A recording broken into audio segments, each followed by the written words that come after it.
So I never thought this podcast would happen. I do want to give Ryan Pineda a shout out for making the connection. But we've got the one and only Brandon Turner here. Brandon, how You you doing? do? Yes, I'm the good, man, the man. myth, the legend himself. How are Oh, you? oh man. I'm good, man. I'm good. I got an 8-week-old baby. We're sleeping. That's almost sleeping through the night. So like, does life get better? I don't know. It's pretty great. So So give enjoying us it. an inventory. So you've got the 8-week-old, but what Got the else? 8-week-old. Yeah, I got a 5-year-old named Wilder, and he is as wild as his name suggests. It's great. He's a little Tarzan kid. And then I got Rosie, whose name suggests she is cute, loves tea parties, and then a beautiful wife, Heather. So we are a full family now, and it is insane going from 2 to 3 kids. I did not quite expect that level of Well, involvement, but it's you've good. got to play zone defense now. You no That's what longer it got is. man to man. That's what it is. It has been. It's like Heather does man to man with Gilly, the new baby. So like they're just like off doing their thing, like babies do. And so all of a sudden I got 2 kids all the time. It's like getting ready for school and do this. And I'm like, oh, I'm not used to this.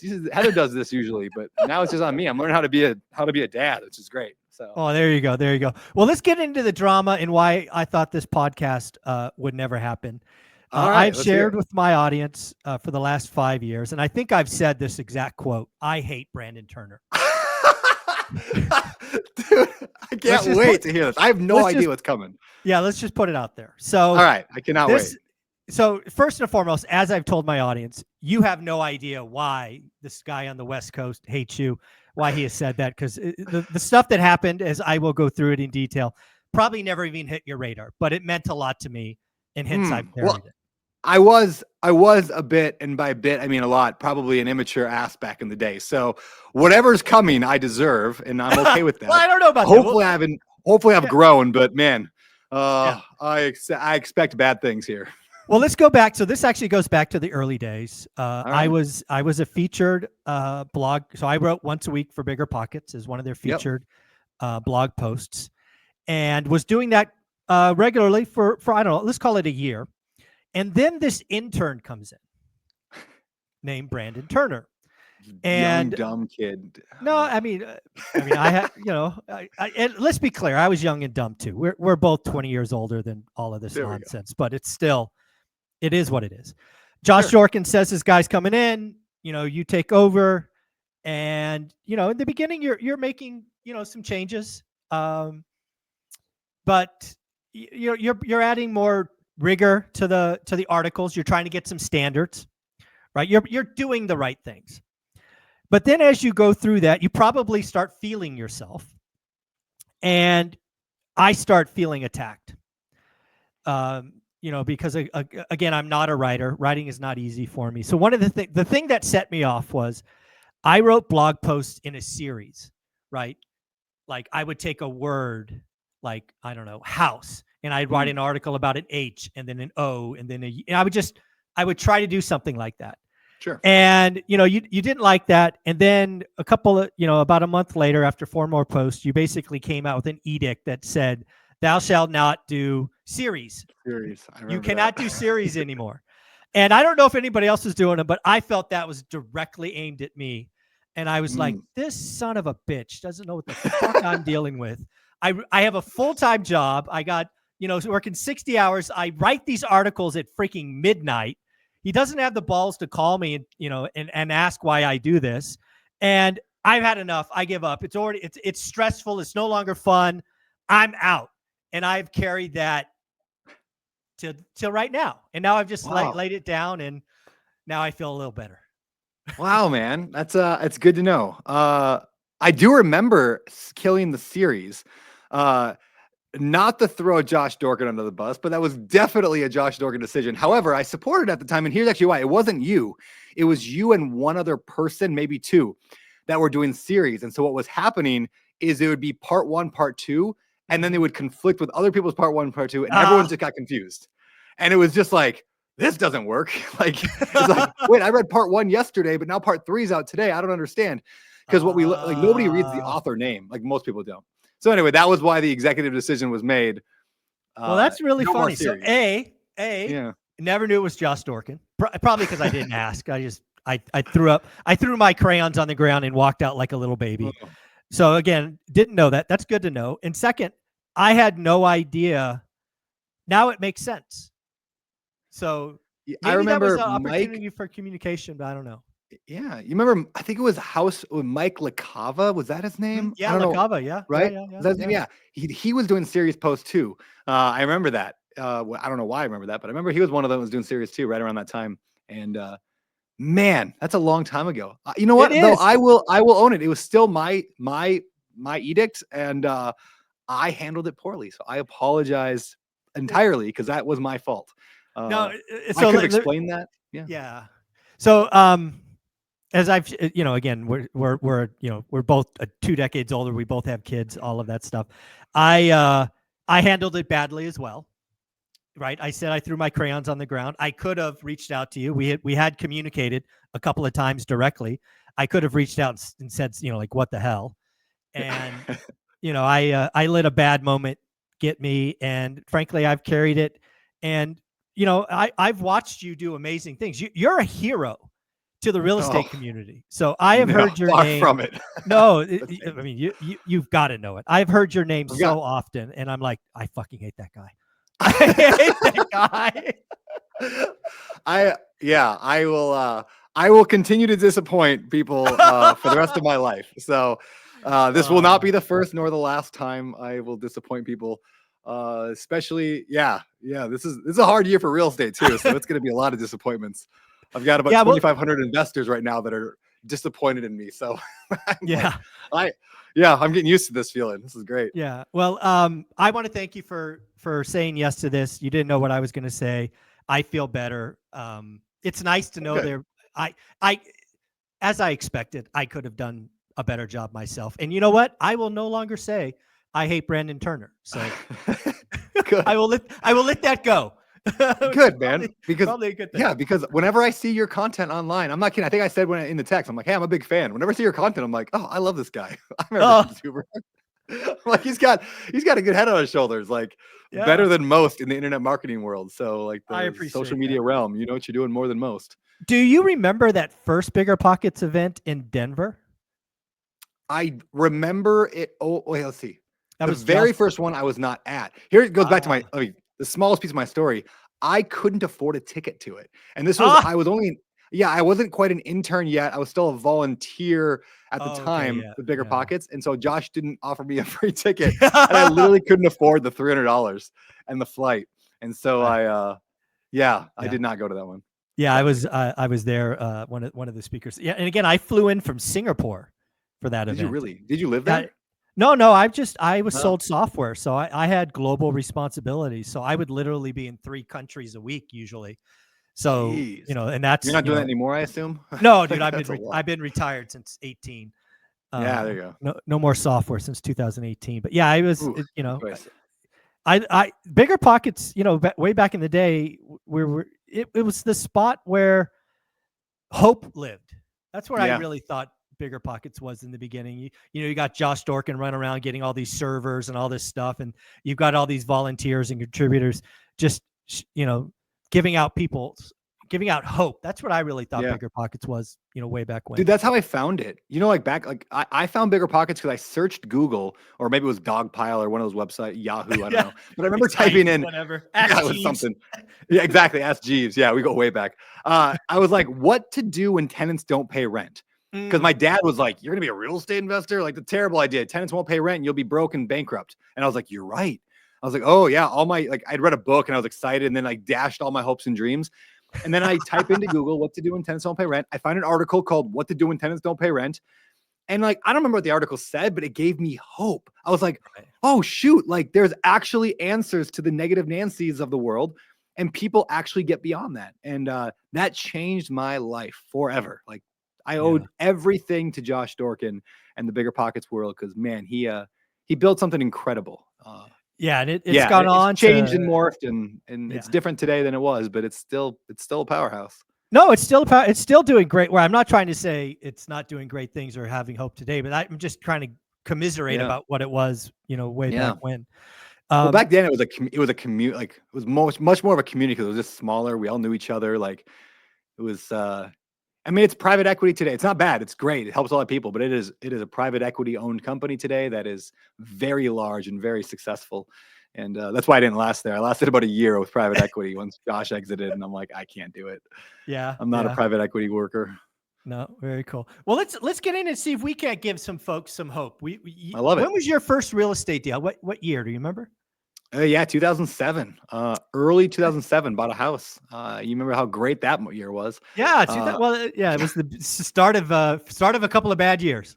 Yes, I remember actually trying to sell that house because I bought the house just to live in. I didn't know anything about real estate. I just bought a house because it was cheap. And you remember back in the day, they're like, you call up a mortgage lender and they're like, so what do you make? I'm like, they're like, ask me, what do you make? And I'm like, I don't know, like $8 an hour. Like, we're just going to write $40 an hour. Like, it was just like stupid.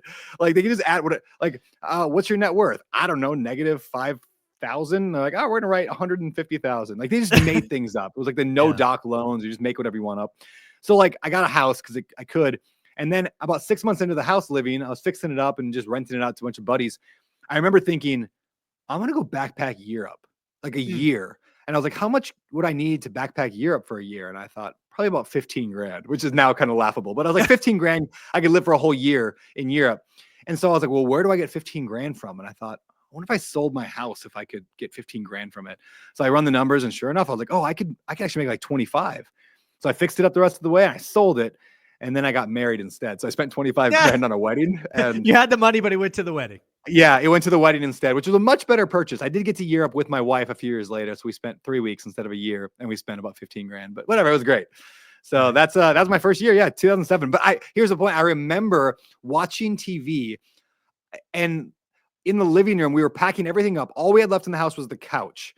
And I'm packing it up and I'm watching like this, I don't know, CNBC or whatever. It was like the day Lehman Brothers fell or one of those. Ooh, and I remember going like, this is supposed to close tomorrow. I think the world is collapsing right now. The world just like changed. Yeah. It did. And I sold that house. I got out. I bought it for, I don't remember what it was, 75, 79, sold it for 140. And 2 years later, it was worth 50. Like it was just shocking how far that fell. And today it's finally back up, probably worth 253. But wow, that was a decade. Yeah, it was funny. My first rental purchase was 2002 Norris Drive. I bought it for 107.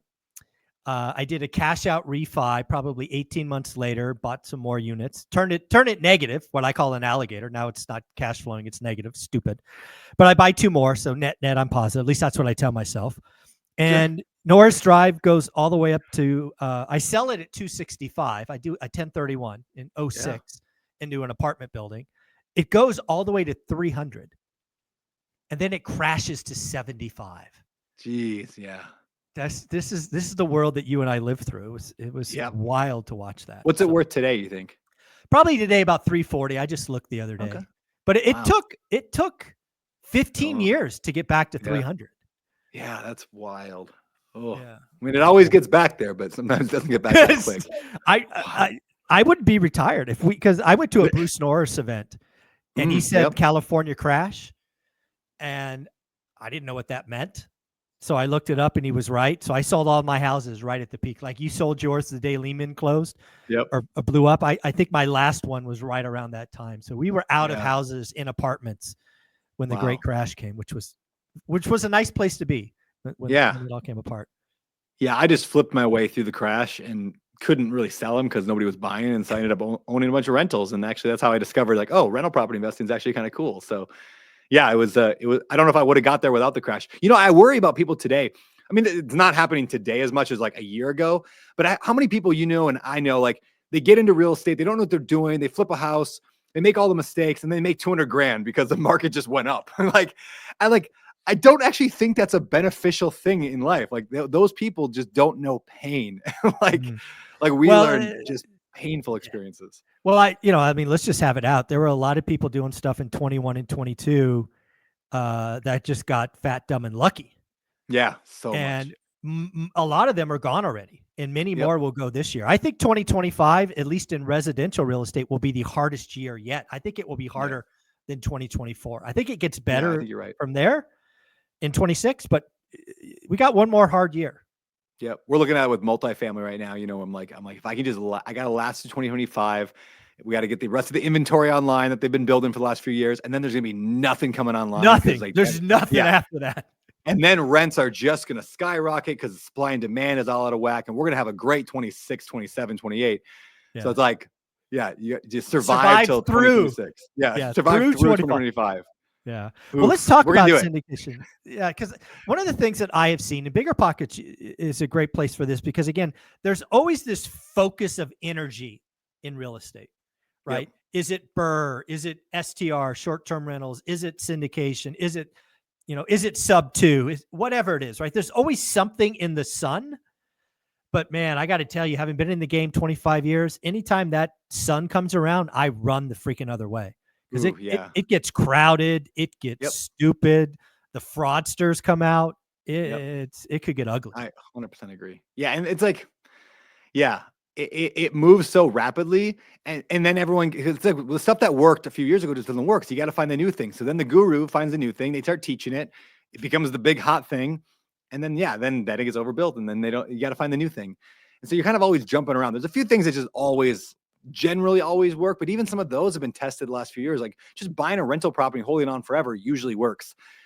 Not as well when houses double and interest rates double. So it's like very hard to do what I do. Yes, very hard. Yes. It's gotten a lot harder. So I've shifted a lot of my focus lately on like, how do we get cash flow today? And it's not the way that we used to. And so like I think of things like, whether it's rent, like the weird stuff, rent by the room, midterm rentals, short-term rentals, assisted living facilities, like residential assisted living, all that stuff. I'm fascinated by. I just like, because they work. They're not easy. They're all weird and they're hard. Yeah, but they work. Even like build to rent, like it's annoying, but it works. People are making money that way. So it's a wild time. It is certainly moving around. Well, let's talk about the syndication space, the space you've been in for the last couple of years. Again, just we've been in the game a long time. So I'm always brought to events, real estate meetups, as the boring one rental at a time guy, right? Buy and hold, single families, fourplexes, all that stuff. So I remember going to an event in the Silicon Valley, San Jose Marriott, and there was a syndicator was pitching, or I don't know, whatever, presenting next to me. And nobody wanted to hear about my story. Everybody in the room that had all that stock money and all that stuff wanted to buy apartments in Tulsa or Cleveland or Detroit. And I am positive that person raised millions of dollars there. But the problem, the syndicator never owned a rental, never lived in any of those areas, didn't have any network or connections.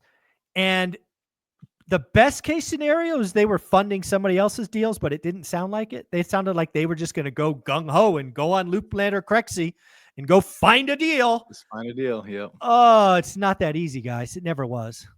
Yeah, it never was. And we're, that quote from Warren Buffett, it's like, when the tide goes out, you see who's swimming naked. We're seeing a lot of naked swimmers right now. In like the multifamily space is just crashing right now. I don't think people realize how bad it is. It's bad. I mean, I've invested in, outside of Open Door Capital, my own company, I've invested in 3 other syndications. Well, 2 of them are almost for sure going to zero. And one of them, I think I'll maybe get back half. And that's not an uncommon story. Almost everybody in syndication. And there's a lot of reasons for it. But the primary driver of that, 3 things killing it. Cap rates, which is, we don't go deep into how cap rates work, but basically how multifamily is valued, have gone from 4 to 6. It's a 50%, basically like a 50% jump there, which decreases the value of your property by 30 to 50%. Depends on how you want to run that math. So you could buy an apartment for $50 million and nothing could change about the deal whatsoever. Your income could even go up. You can make more money, but simply the appetite for risk has changed so that $50 million property is now worth 30. And it's just like, oh shoot, like what do you do? And yes, you can hang on and hold on for years. You can hope to do that. And at the same time, it's like a perfect storm. Taxes and insurance doubled or tripled. Rents are going down. Rents are going down. Labor's gone way up. I mean, our CapEx repair budgets are 2, 3, 4 times what we expect them to be. It's crazy. So you get this perfect storm of interest rates are high, which makes cap rates go high, which makes the value drop, but then you can't, like, you're not cash flowing anymore because your insurance and taxes are up. and your labor's up and materials are up, and then your rents go down in places like Austin, Nashville, and some of the big cities. Yeah. It's a perfect storm. And it's not necessarily the syndicator's fault. I mean, and I'm not immune from this. We've got deals that are just struggling because of this exact thing. And it's like, I mean, yeah, should we have just sat it out? Maybe. I mean, in hindsight, sure. But given the knowledge we had, like, how do you predict that cap rates are going to go up that high? They never have in history gone that fast or that high, like that fast. Yeah. And so it's like, you can only underwrite based on what's reasonable. And then what we've seen in the last 5 years has been so unreasonable. But we're riding through it. You figure out ways, you you've got to get through it, right? Yeah, you got to get through it. This is what I'm telling people about, because again, I'm looking to repeat what I did in 2008, which was sell singles and buy distressed multifamilies, right? I went from 8 houses to 80 units. And amazing. I own a lot more than 8 houses today. So, I'm looking to do this again, probably late 25, but it could go to 26, right? Because all of this takes time to unravel. So I'd be curious if my logic holds. As of right now, it appears that Class A multifamily is starting to retrade. It appears that is taking about a 25 to 30% haircut.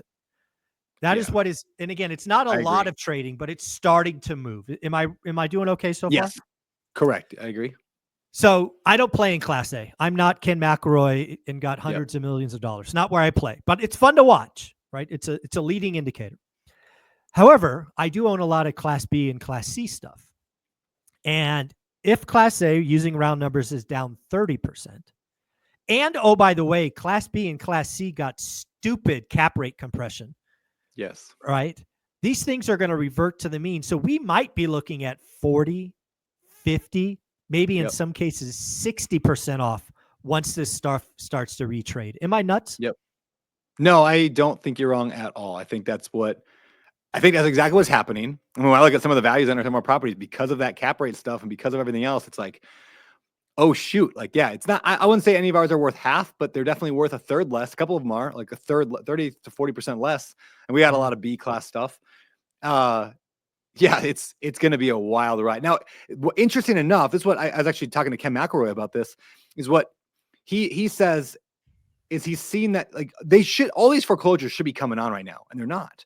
And like, where's all the multifamily foreclosures? The banks are holding them. Extended. They are foreclosing. They're just not. They're going to hold them because they understand this is just a temporary thing. They understand. Really, they're keeping them on the balance sheet. Yeah, they're keeping them because they know that.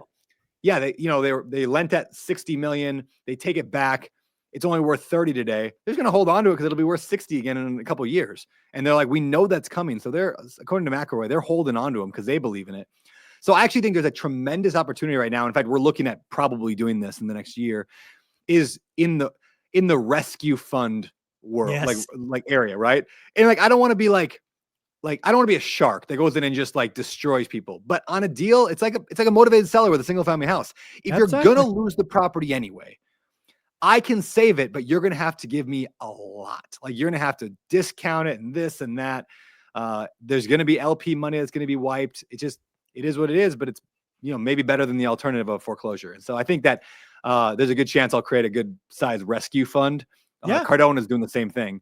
And then go out there and just take those deals at 30, 40, 50%, 60% off.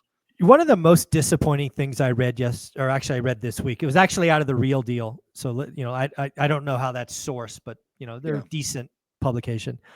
They indicated that there are some syndicators now that are actually raising net new monies to buy the debt of their own old deals at a discount. Interesting. So they would wash. Yeah. And again, I don't really, that just feels all kinds of, it feels illegal somehow. Yeah. It feels yucky, but you sort of wash out all the old LP and then you get a discount on the new stuff. Even if you're doing it, the debt fund space is where the deals are going to get done. Yeah. Yeah. Yeah. That's fascinating. I mean, that seems like it'd be completely legal, but unless, you tell your investors like, hey, you're going to lose it anyway. So we might as well, if you want to jump into the new one, we can climb this back up again. I guess maybe there's a logical argument there. I don't know. It's again, one of those areas that got hot and it brought out a lot of pretenders. Like it did. If people are like Ken McElroy and Grant Cardone and they're doing all this A stuff, A class A stuff, it didn't really get wild, but like my market, 2019, the stuff I buy, usually it's an 8.5 or a 9 cap. I sold a couple of apartment buildings when it got sub 6. Yeah. Went to the low 5s. Wow. They're going to go back to 9. And again, if history's any case, reversion to the mean means it might go to 10 or 11 before it gets to 9. Right? Money was free and flowing, so you can't. There's no way a C class should be that close to an A class property. It's just not how it works. I agree. Yep. Yeah. It's exactly what's coming. So there's going to be tremendous opportunity, especially in multifamily, over the next few years. If you can survive through a couple more years, there's going to be tremendous opportunity. So and the hard times right now are making us good enough to be able to take advantage of that. So a lot of newbies ask me the question, going back to single families, hey, should I wait to buy a real estate deal until the market improves? And for 15 years, people have been asking me that online. I'm sure you get it too. And I'm always no, go find something that works today, or try your hardest, because this is when you get good. The first 5 years are not to make money. They're just to get good enough to be able to make money. Exactly. And so I want to lift weights that are too heavy for me so that I build strength. I want to buy deals that don't make any sense. And I'm going to make them make sense because I'm so good at spotting the hidden, whatever the strategy is. So that when things get easy again, then we just skyrocket. Well, that's we're getting good right now. Hopefully. That's what I keep telling everybody, right? I know I talk to, several big flippers and real estate investors every week on my show. And I'm like, guys, all you got to do is get through 25. Just get through 25. Half of the pretenders will disappear. The other half have already left. And you guys are going to gorge in 26 and 27. There'll be you guys are going to be fit and strong, and you're going to have no competition. It's going to be wild times, but you got to get through 25. Yeah. Yeah. You got to get through 25. It's it's going to be great, I think. Now for tenants, the rents are just going to go up and up and up. It's going to be sucky for them. And there's already an affordability crisis in America. It's going to get worse. I have a slight fear, not too much, especially now that Trump's in office. But I had a slight fear that it's going to reach a fever pitch at some point here of affordability. And then when people start marching, that's when the government's going to step in. And not that I'm too afraid of rent control, because it generally just flows up to the landlords anyway. But it introduces a variable that I don't like, which could be them coming in and going, from now on, do you know in Seattle, they tried to pass a rule with city council or whatever that gave tenants equity in any property they rented. It's that's never that's stupid. What's a tenant going to do? Hey, we need a new roof, so we're going to need everyone to pony up $4,000. That's just silly, right? That's not going to happen. But they tried to do it because that's what happens when people get crazy and they get. So anyway, I worried that was going to happen. I don't worry as much now. But something's got to break somewhere. We've got to solve affordability in America. And they're tackling it from different ways. California's doing the ADU game. And I love that strategy where you add the ADU, or 12. If you're in San Diego, you can add unlimited number of ADUs pretty much based on the square footage of your lot. I think more and more cities will adopt that. I think the whole rent by the room, pad split model is going to go nuts over the next few years. And I think that's a solution. They've got to allow more zoning, higher density, smaller apartment units. I mean, we're going to turn into Europe essentially. Europe figured this out decades ago, or at least they're trying to, because they added overpopulation, not enough affordable housing. So it's going to be an interesting ride. What do you think about this notion of renter nation? Do you think I think right now the numbers say we're 64% owner occupied. Do you think that ever dips below 60? I don't. I don't. I mean, culture can swing pretty quickly. So I might eat my words, but I just think more and more people are just why? Why own? That was the old American dream. That's what my parents' dream was.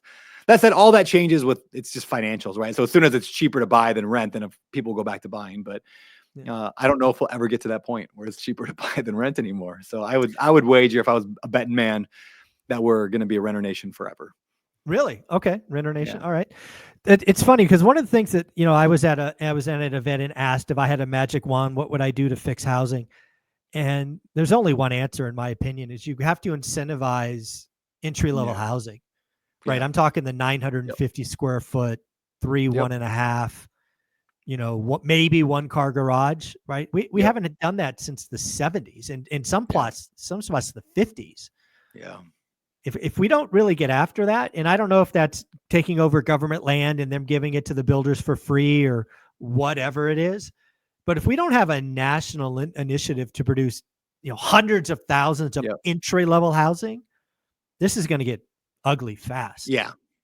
I'm curious your thoughts on, I've never really thought through this one, but America, I heard recently tipped from the number of people that are dying and then people are born. We are now at a net negative. However, we're still population growing because of immigration. Correct. So we're still moving up. But with Trump's new, really strong anti-immigration, if that becomes a more permanent fixture in America, or America just becomes less lovable to go move to, and we start losing population, that could also maybe long-term solve the problem. I don't. Sure. Do you see, I don't know if we're going to see population decline, but. No, I mean, these are, if you're playing the long game, and long game in real estate's a decade, these are legit conversations. Yeah. I am in the camp that America will always be the place that the best and brightest want to be. That's just my belief. I agree. You want to go to China? I've been there. Go ahead. You want to go to Russia? Go ahead. Brazil, Colombia? Go ahead. I've been to lots, 50 or 60 countries. I still believe we are where the best of the best want to be. And as long as that stays true, I'm not concerned. Yeah.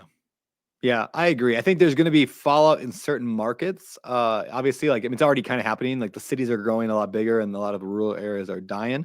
I think there's a trend of people moving south because it's just easier to work online. So why live in the snow? Yep.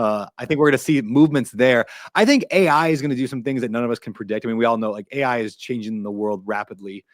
I don't know what that looks like, but I think AI, the Tesla car stuff is not just Tesla, but just autonomous cars are going to transform things because you no longer have to commute. You just sit in a car and work, and you're taken to work and dropped off and you go back. I think that's going to expand. You don't need a garage. You don't need a garage anymore. Correct. Yeah, that's going to be a big change. Yeah. So, I think there's some big macro changes coming down that we can't fathom. What have you seen Ready Player One? That concept of living in virtual reality. We're not more than 5 years away from maybe 10 of indistinguishable virtual reality, where people can just live in that. And people might think, well, that's crazy. Who would do that? 100 million Americans right now are just living exactly. It's a bigger number than you think. Yeah. And most people sit on their phones for 8 to 10 hours a day and live in the virtual world. So if the technology was good enough and it's in your contact lenses or your glasses and you're just living in this fake world, what does that do? I don't know. It's going to change something.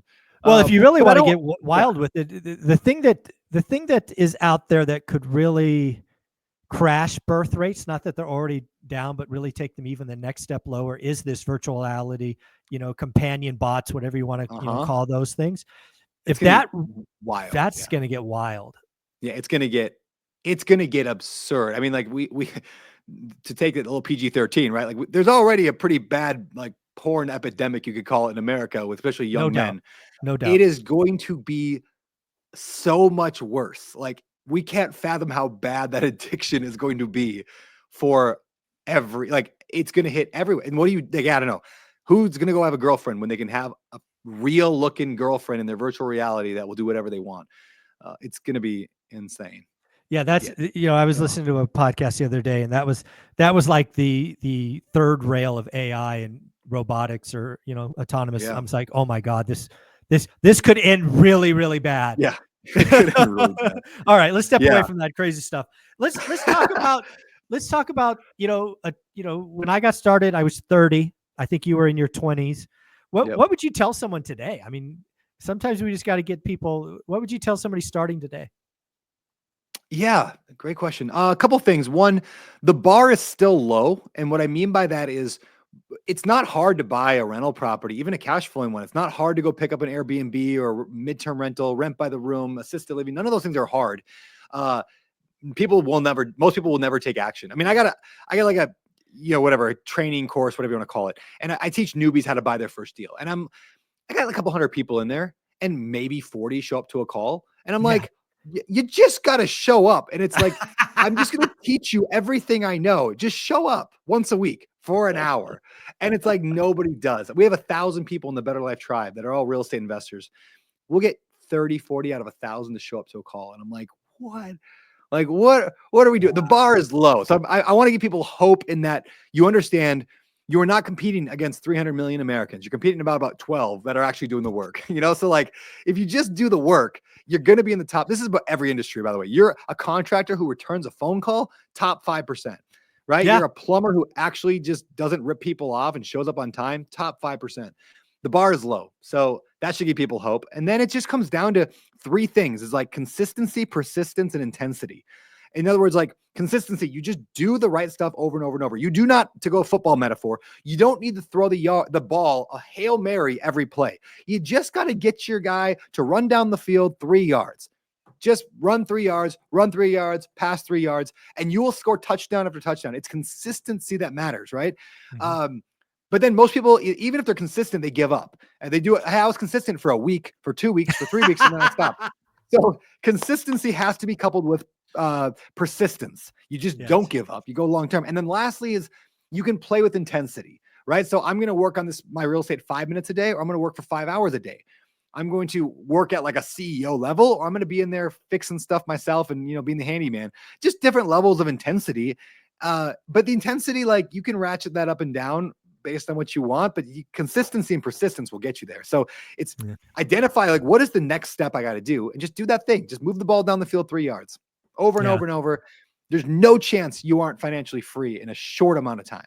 Yeah, there's so many. I just love all of that. And again, what's really wild is we were saying this stuff in Bigger Pockets in the beginning. It hasn't changed. Yeah, hasn't changed. Hasn't changed. There's an interview with me and Josh Storkin, like interview 77 or whatever it is. Yeah. And I'm like, you have to have a buy box. You have to look at it every day, 20 minutes a day. It'll take you 5 or 6 months to learn average. Once you learn average, you go buy great deals. It's that simple. I love that.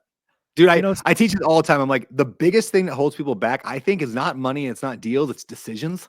It's like they just haven't decided. Same with like fitness, right? The thing that holds people back from losing weight is not the calories they're eating, or they just haven't chosen a diet and committed to it. If you pick something and commit to it, it works. That's why, like, every diet you can think of, it works. I can find examples of it that works. It's like, you just got to decide and commit. So the thing that people needed, and then everyone's like, well, this sounds good. I don't know if I should midterm rental or if I should buy a rental or multifamily. Like, it doesn't matter. It all works. Every bit of it works. You just got to find out how it works, but it all works. So just pick something, commit to it. Yeah. And you will find success. You're going to become good. Like you said, you spend 6 months learning average. I love that phrase. That's awesome. And then like, okay, now I know it. Now I know what to do. Now I can find good deals. And as long as you don't flip flop every 6 months, you will become good because the bar is so low, and then you start crushing it. Yeah. You've already found this. I help people all the time, right? Do this for free. 15,000 videos on my YouTube channel. Go get a buy box, look at it 20 minutes a day. Seriously, 15,000. And somebody comes to me like after day 8 and like, Michael, nothing changed. I'm like, congrats. Go out and spend time with your kids. Instead, they come to me and go, well, nothing was there. So I got another one. I'm like, you haven't figured out the first one yet. Why are you looking in Dallas and Detroit? Yeah, they both have a D in the name, but that's like all they have in common. What the hell are you doing? It's just, it's crazy. I'm like, oh, stop the madness already. Oh, so good, man. Yeah, it's so funny. Oh, there's a metaphor I use all the time. I heard it years ago. And it's like, if you live on an island, and let's say in this imaginary world, there are no planes or boats, you have to get from one island to another. You got to build a bridge to get there. So let's say the island you live on is Reality Island, and you got to get a bridge to Financial Freedom Island. That's what we all want, is financial freedom. All right. So if you build your bridge, and you can build like, I don't know, call it 10 feet every day, it's going to take you a certain number of days to get there. But if you start building 2 bridges at one time, it'll take you twice as long to get there. You're a finite person. So now you're splitting your time. But most people don't do 2 bridges at a time. They do 10 at a time. And so like it takes 10 times longer. But the magic is, if you just got to the Financial Freedom Island, now you can build more bridges if you want, because you're already there. Now you can go have fun with it. Now you can hire a bridge builder. Now you can hire a whole crew of people if you want to. You're already there. You're set. But people spend decades building 10 different bridges. Like, oh, I'll put a foot on this one today. I'll work on this one today. And they never get anywhere. It's like, pick a thing. I don't even care if it's real estate. You go do an Amazon business. I don't care. Stick with anything for 5 years and you're going to be successful, but no one does. Yeah. That's I love that. I'm going to steal that analogy. I'll give you credit. Yeah, take it, man. James Wedmore. I'll give a shout out. It was James Wedmore that I learned that from. He's an internet marketing teacher guy. Yeah. And I remember him using that line, and I was like, that's a great metaphor. Yeah, because again, I tell people all the time, right? Just focus on your thing. I'm not here to judge what your thing is. Just make it your thing and then do it for a decade. Like, here's something else I say, Brandon. I'm curious what you think. So I say the key to getting wealthy is 3 steps, and it's only 3 steps. Step 1, you must create disposable income. Now, you create disposable income one of 3 ways: increase income, decrease expenses, or both. That is it, right? So you got to create disposable income. Number 2, you have to become elite at something, i.e. don't diversify. Be elite at single family homes or Amazon stores or whatever your thing is. And then step 3, people hate this one, Brandon, a decade. Yeah, that's it.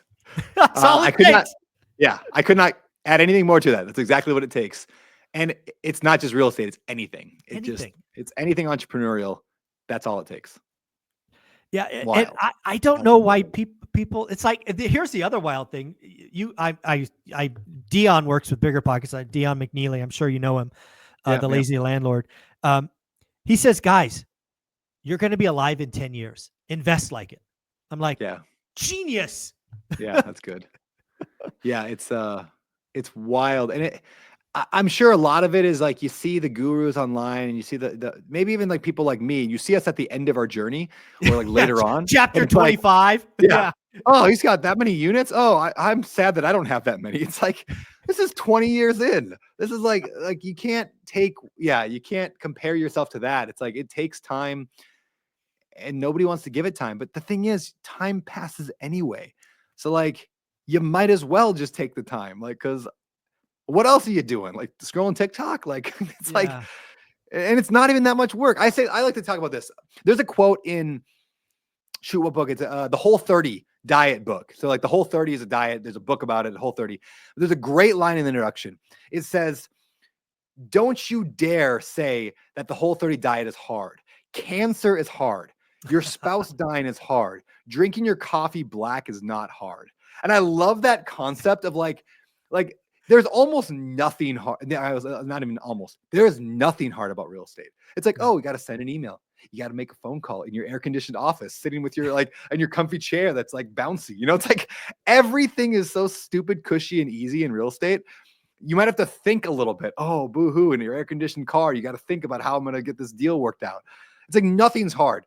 The only thing hard is doing it. Like, that's it. And that's not even hard. But it is hard if you want to judge it in terms of like the number of people that actually do stuff consistently. Everything is a 5-minute task or less, almost entirely. There's very few things in real estate or life that's more than 5 minutes. It's just a series of them. You might have 100 of them or 1,000 of them, but it's still just a series of tests. So if you get in the habit of saying, what is my next 5-minute task? I call it your MINS, your most important next step.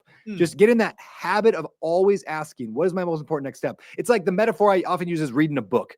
If you read, this is consistency, but like if you read a book 1 page every week, it's going to take you 5 years to finish the book. But you read 1 page every day, it's going to take you a year to read the book. You read 1 page every minute, it's going to take you 3 hours. So we just got to keep moving the ball down the field. We got to keep turning the page. Well, how do you do that? You simply identify what the thing is that you have to do, and then you do that thing. But it's not the doing the thing that people struggle with. Most people struggle with the identifying what the thing is. And so an example would be like, right now, I have a property I bought last week in Florida, a week and a half ago I bought in Florida. I haven't touched it. I literally haven't touched, I haven't done anything. It's actually kind of silly. I bought it a week and a half ago. It's sitting there vacant. I'm going to turn it into a rent by the room, pad split kind of a thing. Why haven't I done anything? Like, this is legit me thinking right now. I'm like, I haven't identified what the next thing I got to do is. Okay, well, let me just think. I need to remodel it, but that's not the next thing. I need to get a contractor. I have one. I got a recommendation. I need to call the contractor. That's literally all I have to do. It's even easier than that. I need to actually text my assistant and say, hey, can you set up a call? Hey, can you call? Contractor? Can you call? Yeah, that's it. It is a 30-second task that has taken me a week and a half to do, simply because I have not set aside the 30 seconds to go, what is my most important next step? And I teach this stuff and I still mess this up every day 100 times. And so I'm trying to, I'm not even kidding. I might tattoo on my body just the words, like on my hand, MINS, most important next step, Nice. seriously considering it because I'm like, I want to always get in the habit of thinking like, what do I actually got to decide on and then do? Right here. Yeah, right there. I just every time I look down, I'm like, Mins, most important next step. What do I got to do? And this applies to your marriage, to your health, to your family, your parenting, everything. Next, like I got to take my kids on a date each week. Each week, I take each of my kids on a date. Nice. I didn't do it last week. Ooh. Why not? I don't know. I just didn't. I failed at it. Okay, so this week, what do I got to do? What's my most important next step? It's literally, I need to decide what day I'm going to do. I got to look at my calendar. I got to put it in my calendar. That's the next step.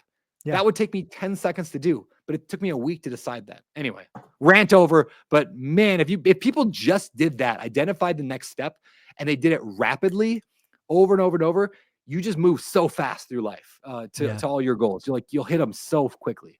Yeah. The other thing that this rant started with, I just want to go back and hit again because it's that important. Please. I hate it when people look at you or look at me and they start comparing themselves to us. Yeah. I'm like, you little bitch, you've been in this thing 7 seconds and I've been here for 25 years. You better believe I should be a little farther along. I mean, it's so disrespectful. It's crazy. You haven't earned the right to do go earn the right. Like, go put in your hard knocks. It's like, being upset with the guy that has a six pack. Like, whatever. He deserves it. He got a six pack. He worked out every day. I don't deserve it. Here's the crazy thing. But if you hang around us, you will probably get to where we are in half our time. Yeah. That's the wild thing. Because one of the things that Bigger Pockets did in the beginning, and I'm sure still does today, is it does that community aspect so you can find like-minded individuals. That was the biggest thing for me in the beginning, that frankly, Bigger Pockets was the answer. I had nobody in my family tree, nobody in my daily world who wasn't just a 9-to-5 employee, right? They were just living life and partying on the weekends or whatever they were. Nobody was buying real estate.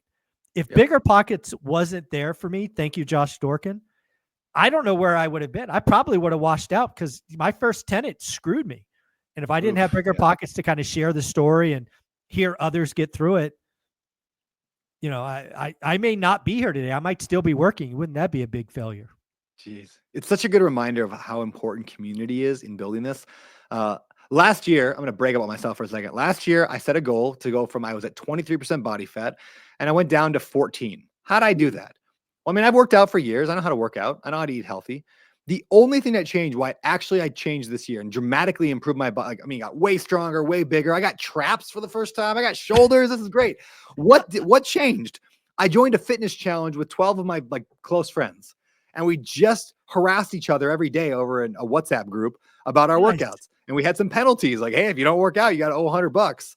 And it's like all this stupid stuff. It worked because we had a community of people to go together. Like if you don't have that in real estate, find a way to get it in real estate. Whether it's a local real estate club, you'll find people, get a bunch of buddies, meet together once a month or once a week.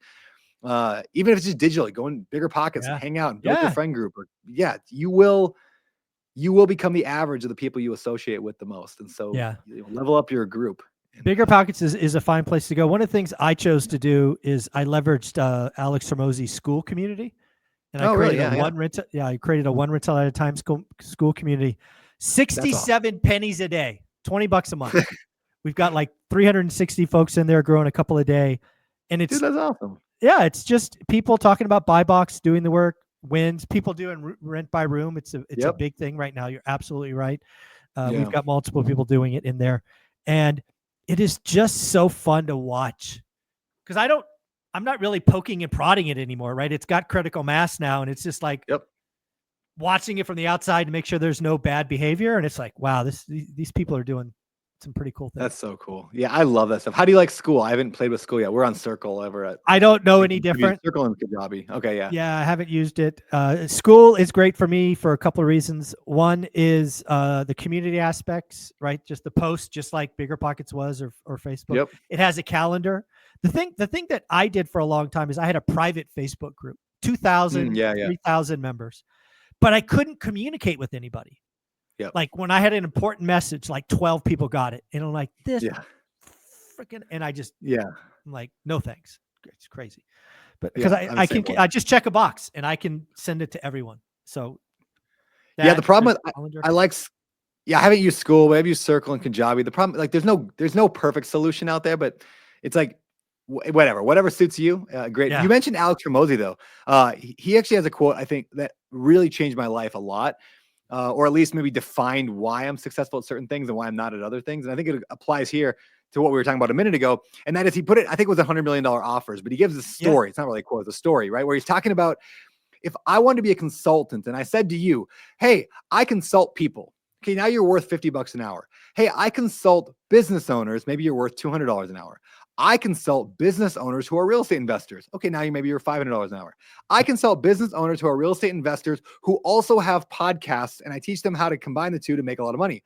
Now you're $10,000 an hour. Right. And he says the advice never changed. All that changed was your the specifics of your marketing. And so the reason I bring that up for real estate is because, again, if you're like trying to raise money from somebody, or you're trying to get a partner to work with you, and you're like, oh yeah, I do real estate. Okay, fine. You're somewhat valuable. I do real estate that does pad split. Again, this is buy box. Like, I do a rent by the room model in Atlanta in the west suburbs.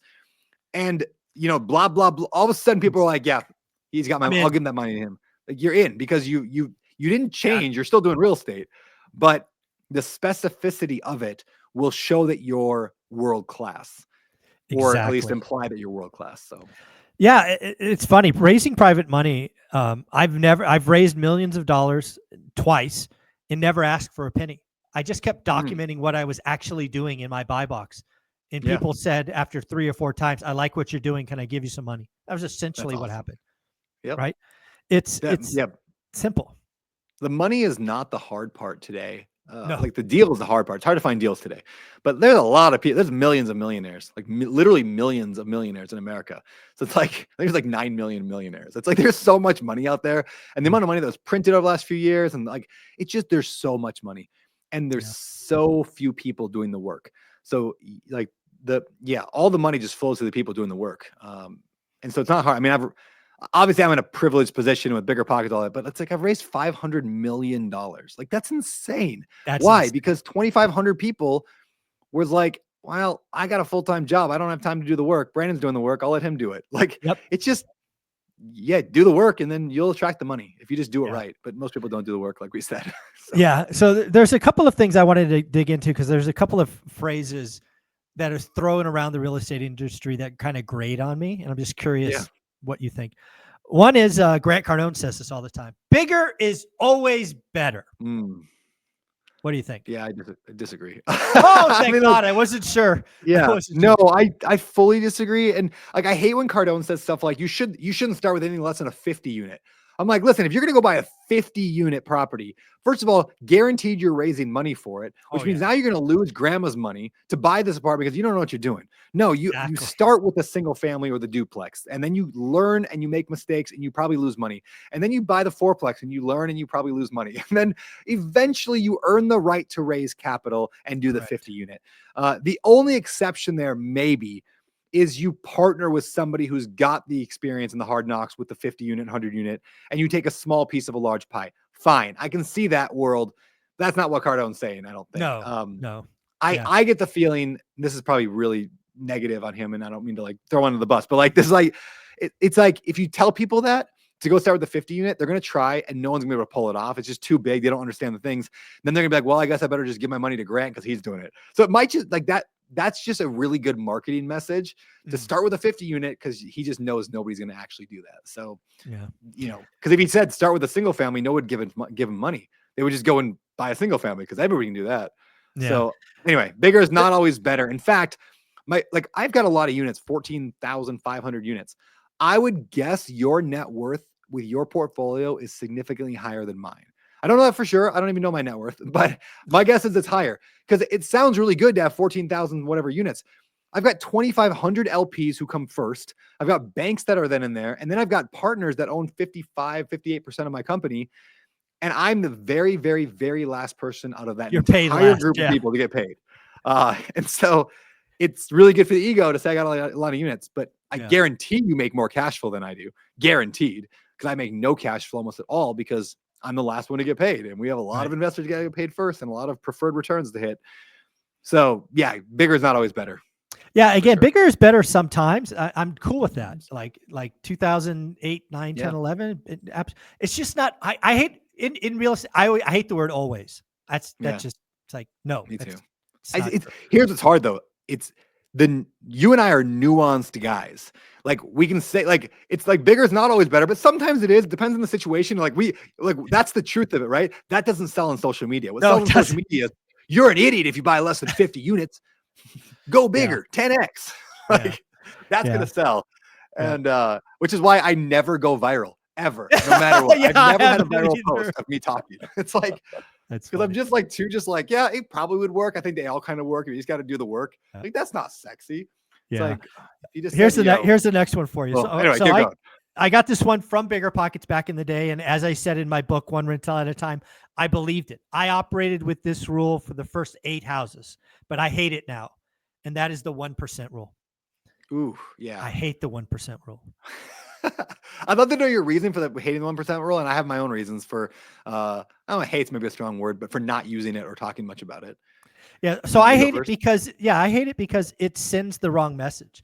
If you are, because one of the reasons the 1% rule plays is it's super simple, it's sexy, and you can Yep. feel like you're advanced.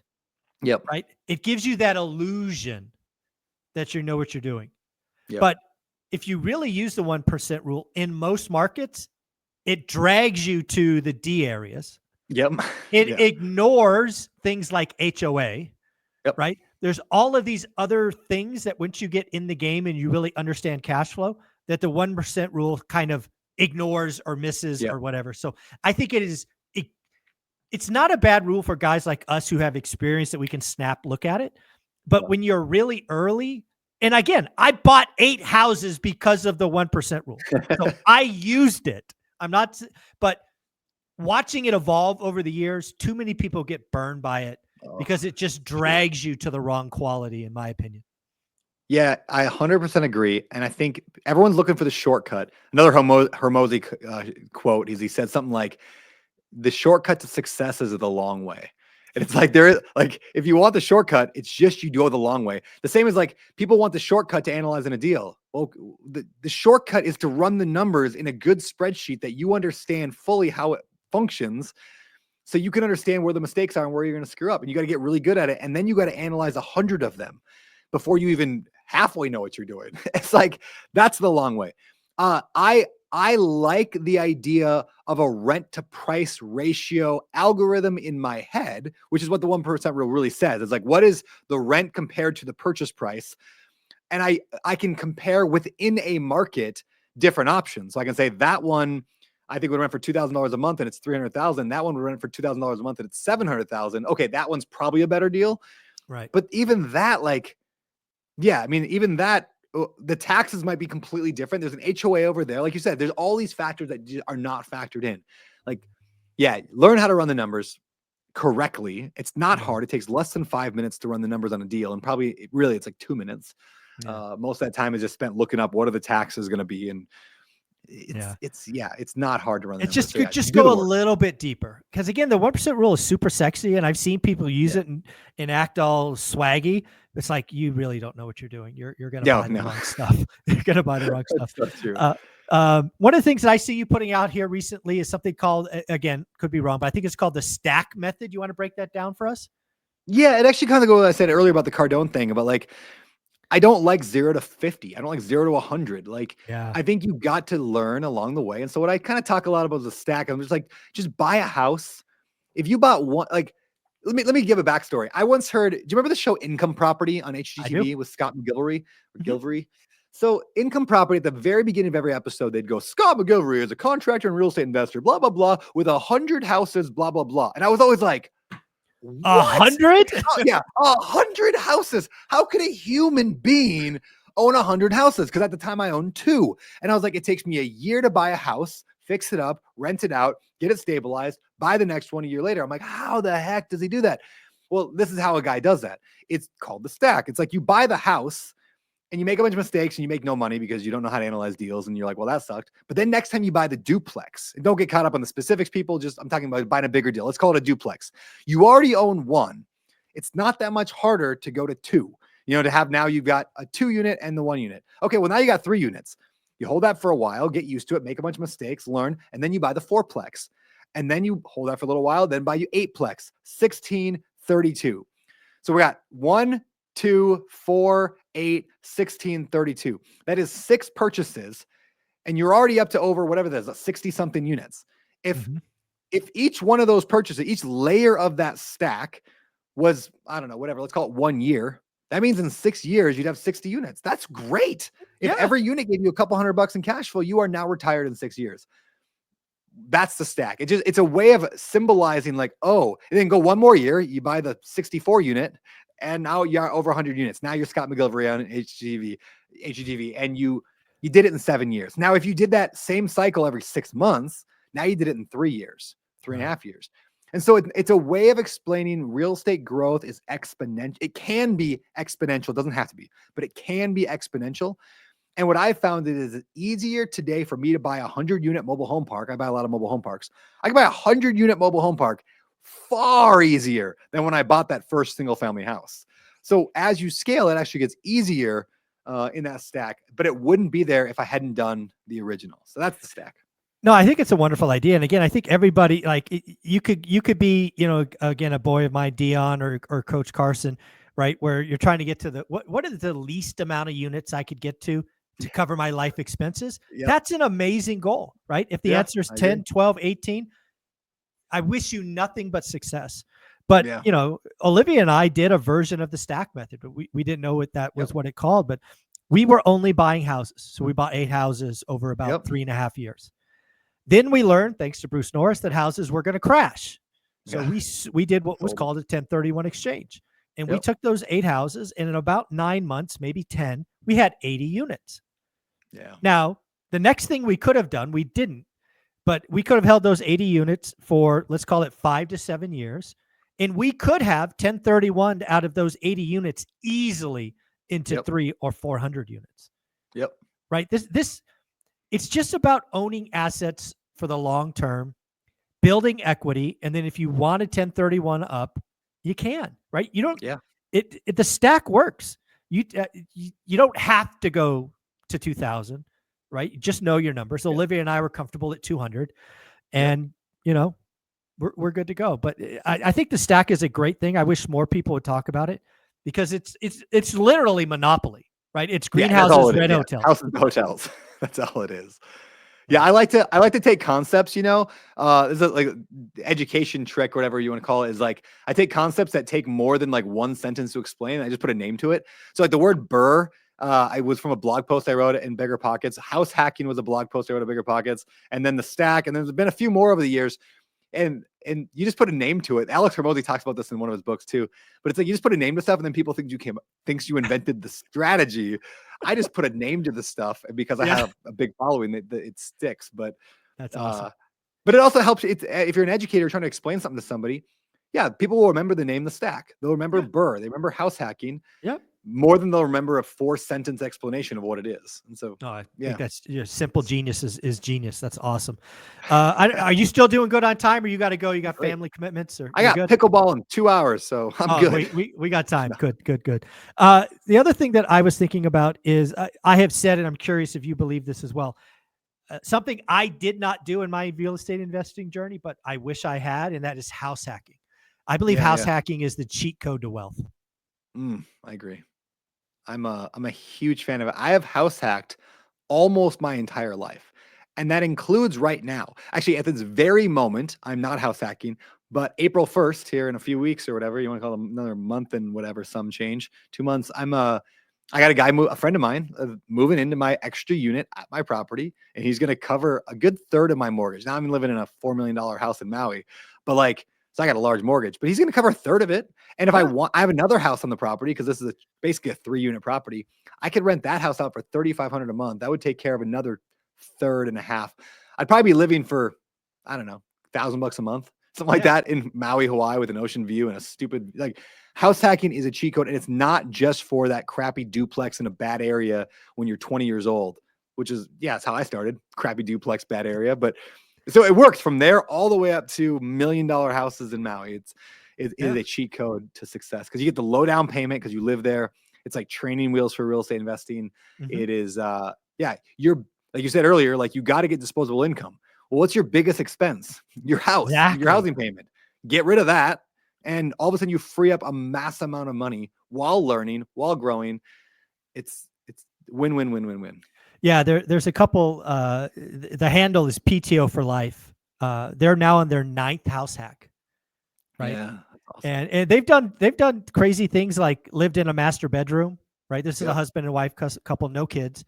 They've lived in a 400 square foot ADU, but they're financially free after 8 years and 9 house hacks. I mean, that's awesome. Come on, folks. It's crazy. It's crazy, but it works. And, you know, a lot of people listening goes, yeah, I would never want to do that. That sounds terrible. I'm like, all right, well, enjoy your job for 40 years. Right? Like that sounds I don't know. terrible to Being me. financially free sounds really good after 8 years or 9 years. You know? Really good. Yeah. But, you know, nobody wants to, oh, shoot. What's that quote? It's like everyone wants to be something, but nobody wants to. I don't know, whatever. Everybody wants a pie, but nobody wants to bake. It's like there's a lot of those phrases. Like everybody wants financial freedom, but nobody wants to house hack. Like that needs to be a T-shirt somewhere. Like just house hack. I mean, if you want to know the easiest way to be financially free, just go be homeless, technically. But like, that's one way to get rid of the the exactly. You got no bills, no expenses. You are living free. You just got to beg for money a little bit. Yeah, no, don't do that. Yeah. So I'm curious. So when because again, you are the god of real estate investing. You're looked up to, wrote the best books on it. I've never been called the god of real estate investing. I'll take it. Oh, there you go. Oh. Get that tattooed on your honey. I'm the god of real estate investing. What do you get asked the most? Like, is it just how to get, like, do people just ask you how to get started, or do people want to be you? Like, how can I do what you did? Or what are they asking you? That's a great question, man. I would say still the number one question I get is how do I like get money? Like, I think as much as I will always say that's not the biggest problem. The biggest problem is decision. The second biggest problem is deal flow. And the third biggest problem is money. It's like, it doesn't matter. Everyone still wants to know, like, but how do I get more money? I think even people who have money are asking, well, how do I get more money? Because they're thinking 5 years down the road. Well, I mean, if I got 100 grand, but what am I going to do then? I'm just like, don't worry about it. Just worry about the decision and the deal flow. The dollars will figure themselves out. But that is number one. The question I get more than anything else is, how do I raise private money, or how do I get money? How do I finance it with no money down? Which is fine. I don't know about you, but like, I have no problem. In fact, I just sat at lunch with my kid's teacher. We have like a homeschool co-op thing. We hired a teacher come out and teach our kids. And during lunch break today, I sat with the teacher for 45 minutes and talked about strategies of turning her house into a house hack and then moving out and taking that equity and dumping it into another single family house. And I loved every second of it. It was the best lunch I've had in a while. I still love teaching the basics and talking about the basics. It's like, it never gets tired to me. Like, I love this stuff. No, and again, it's Bigger Pockets has changed lives. You've changed lives. We just got to get more people to believe. Yeah, I think there's a lot of people that have somewhere between given up and think it's impossible. We've lost the belief. Yeah, and I don't know whether that's people being soft or social media only showing the wins. I don't know what it is, but it's so possible. It's still possible right now today. Yeah. In fact, I would argue with some of these strategies, like assisted living or pad split or midterm rentals, like it's more possible than ever before. Like if I would have known 10, 15 years ago what I know today, like shoot, it would take me a year to get financial freedom. Like literally, like if I had to start over right now, had no, even let's just say no money and no like experience or whatever, I would spend probably I had like gun to my head, I had to get financial freedom in a year or two, let's just say. It's like I would just buy one residential assisted living facility. Like one residential assisted living facility should get you $10,000 to $15,000 a month in cash flow. Now it's tremendously hard to go, learn how to do that and buy the property and do the things. It's all hard. You got to raise money from somebody. Okay, fine. One stinking property would get you financially free. But then you got to deal with Medicare, Medicaid. Yeah, it's hard. So is being poor. Like it's all hard. It's all hard. It's all hard. But at the same time, like I said earlier, it's just baby steps. Like everything, even like I got to learn how to be an assisted living operator. Okay, fine. What do you got to do? I got to go on the internet in my air conditioned office. I'm going to type into Google how to open up a residential assisted living facility. Oh, that's so hard, right? It's so hard. I got to read the website from the state on what the licensing requirements are. Oh, that's so hard. in my air-conditioned office on my bouncy chair. It's like, That's amazing. oh, What are anyway, you it's seeing all, in yeah, room for rent pad split? That's something a lot of people are talking about today. Why does that got yeah, you excited? yeah. I like it for a couple reasons. I mean, one, I think it all right, let me tell a quick story. I live here in Hawaii, in Maui, and every winter the whales come. It's amazing. Like the big humpback whales come out by the thousands, and they're just out there in the water. And Hmm. I love to get on a paddleboard, and we call it whale hunting because it's a fun, cooler name than paddleboarding with whales. But we're whale hunting, and we More paddle out there. manly. More manly. Yeah, it's way more manly. We're gonna go hunt some whales today. So we get out there, we paddle about a mile out there, and we're trying to get a close encounter with a whale. Now the law is you can't get within 100 yards. You can't paddle to within 100 yards of a whale, and you can't on a boat. You can't get within 100 yards of a whale.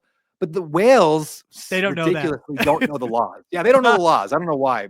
Nobody speaks whale, so the whales can come to you. So here's the workaround. You don't paddle to where the whale is. You'll miss it. It's moving. Whales move like in a direction. You paddle to where the whale is going. You get in front of it. Then the whale comes and it hits you. Not literally, but it gets next to you. And that's when they pop up. So getting out there in the water, almost every time I will get a close encounter within 30 feet of a whale because I just get in Wow. front of it. It's the coolest experience, by the way, in the entire world. And then when it gets close to you, when it gets real close, you take your paddle, you flip it upside down so the handle, is sticking down. You jump on the whale's back and you shove it in the blowhole, and then you ride that whale down. I'm just kidding. You don't No, do I was gonna say, what are you doing? that. That's a joke, Sorry. folks. That is a joke. That's a joke. Do not do that. I am going to get on every watch list in Hawaii of the guy who's That's stabbing right. No whales. whales for you. No whales for you. All right, but let me bring the metaphor full. So the whale, you got to get in front of it. Where is the American whale headed? And that is the affordability crisis getting worse and worse every year. Exactly. We talked about that earlier. I want to get in front of that. I want to be really good, world class at a thing that it's going to catch up and just hit hard. And I'm going to be there just with open arms to collect the cash. Nice. Pad split, I believe. And pad split's funny because it's kind of like Airbnb or Kleenex. Like Kleenex is tissue, but we all say Kleenex. Airbnb just means short-term rental, but we say Airbnb. Pad split, same way. I'm just saying it in a general term of co-living, but whatever. Pad split. So that is in the direct line of the whale that's coming. So are ADUs, but pad split offers more cash flow than ADUs. They're easier than assisted living, which is also a giant whale, right? All the old people retiring. That's a huge whale coming. But pad split's easier than assisted living, more cash flow than ADUs, and it's in the path of a whale. That is why I like it. The downside is that it is definitely gray area legally when it comes to a lot of the zoning areas of like occupancy rules. And they got some neat legal loophole workarounds that pad split operates within that are questionable, and we'll see if they all hold up in court. But I'm okay pushing the envelope a little bit there. Like, like how many nobody. non-relatives can live in a house and those kinds Yeah. of things. Yeah, there's all that. But what pad split basically does is they're like, listen, like the law, I just interviewed the CEO on my podcast. So like this is what we talked about. The law, if we want to get real legal definition, it's unrelated persons. You cannot have more than X amount of unrelated persons, usually 6 or 4. Let's tell that. Well, what's the definition of a person? In most states, the person, in all states but like 2, he said, a person is blah, blah, blah, blah, blah, blah, blah, or a corporation, blah, blah, blah, blah, blah. So they say, unrelated persons is a corporation. So when you get a pad split, they form an LLC. They take care of this for you. And there is only one unrelated. There's only one person. There's only one person, quote unquote, living at the property, and that is an LLC. Got it. Now, if you're a member of the LLC, you're allowed to stay at the property, like a club or like a fraternity. And so therefore, that's how they skirt the law, and supposedly it's held up in court with them before, and so that's the loophole they go through. I don't know, but you know what? Airbnb, sorry, not Airbnb, they actually lost this strategy, but Uber, it was illegal to do taxis in New York City. Like you have to have a medallion or whatever, and Uber's like, yeah, whatever, we're just gonna do it anyway. And so Uber did, and it took years for the government in their slow nature to catch up and start fining and trying to put a stop to it. By that point, it was too big to stop, and so the laws had to be changed to allow Uber. So Uber went gray area and got massive scalability before the government could do anything about it. Airbnb tried to do the same thing in New York, and then New York still shut them down. So it doesn't always work, but that's what pad split I think is trying to do, is they're trying to go big enough that the government can't shut them down because they're literally solving the affordability crisis. So, yeah. again, I'm just so I don't do any of these yet, but I just had an epiphany, I think. Yeah. One of the things that I have seen coming is baby boomers who live in McMansions are eventually Yep. going to move on, right? Father Agreed. time's undefeated. And for a long time, there have been these questions about who the hell wants these McMansions because the kids Yep. don't want them. They're too big. However, if you go in now and you take this, I don't know, let's say it's a 5-bedroom, 4,000 square foot house, and Yep. suddenly it's an 8-bedroom, Yep. house, that could make a lot of sense. It can make a ton of sense. Yeah. Cause and then you can really add a lot of bedrooms. I mean, 4,000 square feet would probably get you like 13 bedrooms. It's like insane what you can do in carving up a house into a bunch of rooms. A lot of people are shocked by this idea. I like to think of it though as I like to call them micro apartments. Yeah, It's like you just have a exactly. micro apartment. It's just like, you could have a giant apartment or you can have a micro apartment. Just you get a room, you get a bed, you get a, whatever, and you share a bathroom. Nothing weird about that. Europe's been doing it forever. So that is a solution. So, and what I love about it is that you can buy residential houses on the MLS and make it work. About 2 weeks ago, I bought a house in just outside Orlando, Florida, in Lakeland, Florida. It was listed on the market for $430 or $435, something like that. It had been dropped a couple times. It was a 2,700 square foot house, already remodeled, with room in the back for an ADU, by the way. So I'm kind of combining a couple strategies. But yeah, I bought that house for 410 is what we ended up getting it for on the MLS, just a normal real estate agent, nothing special. I literally looked at like 4 houses online and bought the one that I like the most. And the thing's going to cash flow were projected at over $2,000 a month from the MLS. Like, it's insane. How many of those do you need to retire? And best of all, this is where it gets a little bit tough. If you can burr into a pad split, so you get your money back and you still get, let's call it $1,000 a month in cash flow. I mean, maybe not getting 2, but let's say you can get 1,000, which is what I'd shoot for minimum, but you have no money in the deal. Do that 10 times and you're out of your job. Like, okay, Well, you do you 2 could a year even for a few years. you could just make it a house hack and just You buy a bigger definitely house. could. 3.5% you definitely could down. Yep. You go 3.5% down, go into the thing, add a bunch of bedrooms, get the people moved in, move on to the next one, Yep. do it again and again. There's Bingo, bingo, bingo, it's done. That's why I like pad split. There's so many opportunities there. Now, managing it, yes, it's going to be hell. But Yeah, so more is being people, bored. more people, more Yeah, drama. more people, more drama. That person put their milk on my shelf in the fridge and it leaked and all that stuff. But that's why I like pad split, because pad split handles like 90% of the annoying tenant interaction. Okay. And then you can either hire a property manager to sit above them, or you can just self-manage. I'm going to hire a property manager. I don't want to deal with the 10% of problems that they can't deal with. Exactly. I'll get somebody else to deal with that. Yeah. As I've never had anything but property managers. I haven't self-managed anything. Oh, really? Yeah, dude, you're smarter than me. Way smarter. I was not smarter. I just simply didn't have the time. And I didn't invest in my yeah. backyard either. So I invested 3 hours yeah, away. yeah.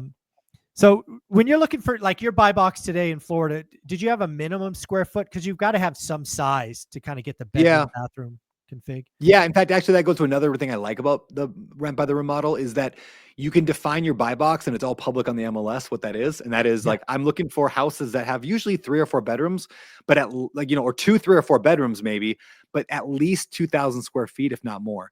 And you can just sort by that. You literally go to realtor.com, pull it up, say, I want 3 bedrooms, or whatever, 2 to 4 bedrooms. I want 2,500 square feet or more. And boom, there's a list of 50 of them. All right. Every one of those works for a pad split. You got to hit the right area, but like, there's a lot of options out there. So yeah, that's what I'm looking for is typically I want at least 2,000 square feet.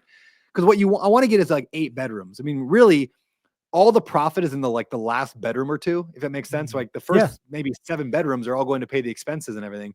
So if you can get 6 bedrooms, you might be losing money. 7, you might be break even, but 9, you're making $2,000 a month in cash flow. It can scale that quickly. So now you don't want 20 bedrooms. Now it's a whole different. Well, I mean, you might.